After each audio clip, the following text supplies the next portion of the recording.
ભારતીય કિસાન સંઘ કચ્છ જિલ્લા દ્વારા આજે ભુજ શહેરના ટીન સિટી ખાતે વિશાળ સભા યોજી નર્મદાના પૂરતા પાણી સહિતના મુદ્દાઓ અંગે સરકાર સામે નારાજગી વ્યક્ત કરી હતી।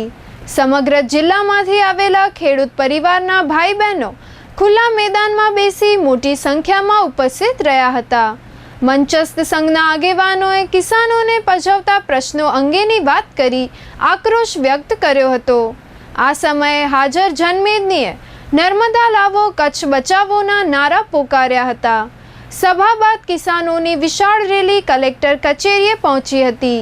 કિસાન આગેવાનોએ નર્મદા પાણી તથા કેનાલના અધૂરા કામોની અધૂરાશો પૂર્ણ કરવાની માંગ સાથેનું આવેદનપત્ર પાઠવી તાકીદની કામગીરી થવા રજૂઆત કરી હતી। ભારતીય કિસાન સંઘના નેજા હેઠળ કચ્છ કિસાન સંઘ દ્વારા રજૂ કરાયેલા આવેદનપત્રમાં ખેડૂતોને નડતા પ્રશ્નો દર્શાવાયા હતા।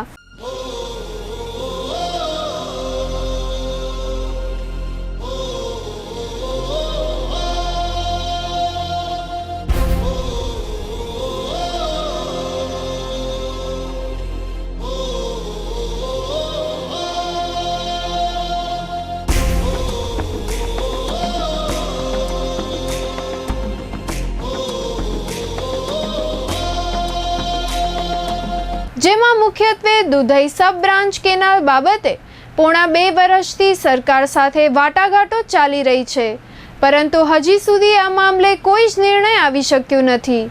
વાંઢાઈ સબ બ્રાન્ચ કેનાલનું કામ લાંબા સમયથી મંદ ગતિએ ચાલી રહ્યું છે। આ માટે પૂરતા નાણાં ફાળવવામાં આવે તે જરૂરી છે, તેમજ કચ્છને ફાળવાયેલા વધારાના 1 મિલિયન એકર ફૂટ નર્મદા પાણી અંગે ફાળવાયેલી નોર્ધન લિંક કેનાલ, સર્જન લિંક કેનાલ, સારણ હાઈ કન્ટર કેનાલ અને અબડાસા લિંક કેનાલને મંજૂરી મળી શકી નથી।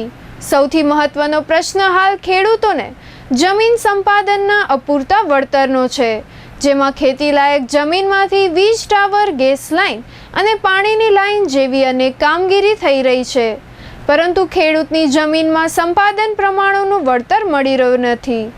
આ પ્રકારના અનેક પ્રશ્નોના ઉકેલ માટે તંત્ર દ્વારા તાકીદની કામગીરી હાથ ધરવામાં આવે એવી માંગ કરવામાં આવી હતી। સવારથી જ ધરણાનો કાર્યક્રમ, સભાનો કાર્યક્રમ પણ થયો। ઉગ્ર લોકોમાં જે ખરેખર અંદરની જે પીડા છે, કોઈ પીડા વગર ક્યારેય આવતું નથી, આપણે સમજી શકીએ છીએ। બધાએ પોતાના ખર્ચે આટલી જનમેદની જો આવી હોય, માતૃશક્તિ પણ આવી વિષય જે છે, અમે 9 દી પહેલાં કલેક્ટર સાહેબ સામે બેઠા હતા, જ્યારે પ્રતિસાદ ન મળ્યો એટલે નીચે સુધી વિષય લઈ જવાની વાત આવી। આજે 2-3 વિષય છે ને, આજ તો 11 પ્રશ્નનું આવેદનપત્ર મુખ્યમંત્રીને અહીંયાથી મોકલાવ્યું છે, પણ એમાં 3-4 ઇસ્યુ છે એ છે ને રોજનો ઝંઝટ કરે ને એવા પ્રશ્ન છે। એક તો જે નિયમિત પાણી છે એમાં દુધઈ સબ બ્રાન્ચમાં મુખ્યમંત્રીશ્રીએ જાહેરાત કર્યા પછી પણ આખો વળાંક આવ્યો। બીજી એવી ને એવી બાબત, ભચાઉ તાલુકામાંથી નીકળતી વાંઢિયા સબ બ્રાન્ચ કેનાલ છે, એમની જ પંચાયતથી પાર્લામેન્ટ સુધી એક જ સરકાર હોય અને રોડને રેલવે ક્રોસિંગ માટે જો 2 વર્ષ મંજૂરીમાં લાગતું હોય તો એક દુઃખદ ઘટના છે, એટલે તાત્કાલિક ધોરણે બંને મેટ્રો પૂર્યું થાય। ત્રીજી બાબત, વધારાના પાણીમાં આપણને અડધો MF હજી વહીવટી મંજૂરી મળી છે, હાઈ કંટ્રોલ અને અબડાસા લિંક કેનાલ। ખરેખર અમારું પોતાનું પણ એવું સપનું છે કે છેવાડાના સરહદી વિસ્તારને તાત્કાલિક ધોરણે પાણી મળે, એટલે આનામાં વહીવટી મંજૂરી આપી અને તાત્કાલિક ધોરણે કામ ચાલુ થાય। ત્રીજી બાબત, અત્યારે કચ્છમાં વિકાસ થઈ રહ્યો છે, વિકાસ થાય એમાં ખેડૂતોને ને ભારતીય કિસાન સંઘને વાંધો ન હોય, પણ ખેડૂતોના ભોગે થઈ રહ્યો છે।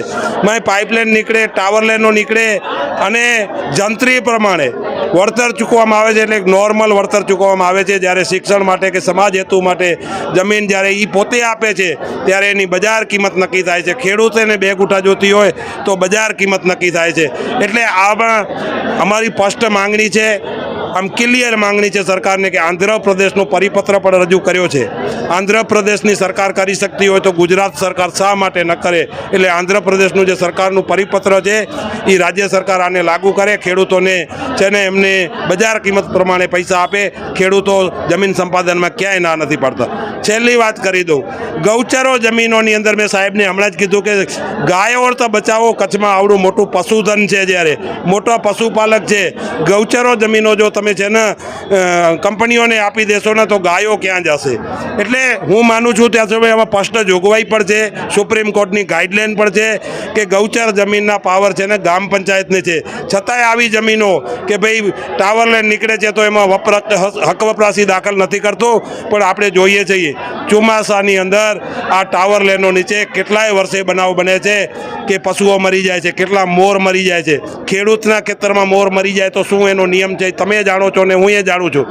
એટલે વિકાસના નામે છે ને ક્યાંક ને ક્યાંક મને લાગે કે જાનહાનિનો મોટો ચોમાસે એના નીચે કરંટ પણ આવે છે. આપના માધ્યમથી તમારે જોવું હોય તો હજી આપણે હું તો મીડિયાઓને કહું છું બધાની મિત્રોને કે ખરેખર છે ને તમે એના નીચે 15 મિનિટ ન ઊભી શકો. આવો વિકાસની છે ને ખેડૂતોને જરૂર નથી. વિકાસ થાય એમાં વાંધો નથી, પણ વળતર ચૂકવો અને ગૌચર બચાવો એવી આજ કલેક્ટરશ્રીને સરકારને આ બાબતમાં ઘટતું નહીં કરે. હજી અમે મર્યાદામાં રહીને આજે આપણે જોયું પોલીસ પ્રોટેક્શન નહોતું છતાંય અમે છે ને ક્યાંય રાષ્ટ્રને નુકસાન કરવા નથી માગતા. એક આજ સાબિત થયું છે. અમારો કાર્યકર્તા, અમારો ખેડૂત હંમેશા રાષ્ટ્રમાં એનો હિસ્સો છે ને રાષ્ટ્રને મજબૂત કરવા માગે છે. એટલે અમને મજબૂર ન કરે એવી આપના માધ્યમથી હું વિનંતી કરું છું.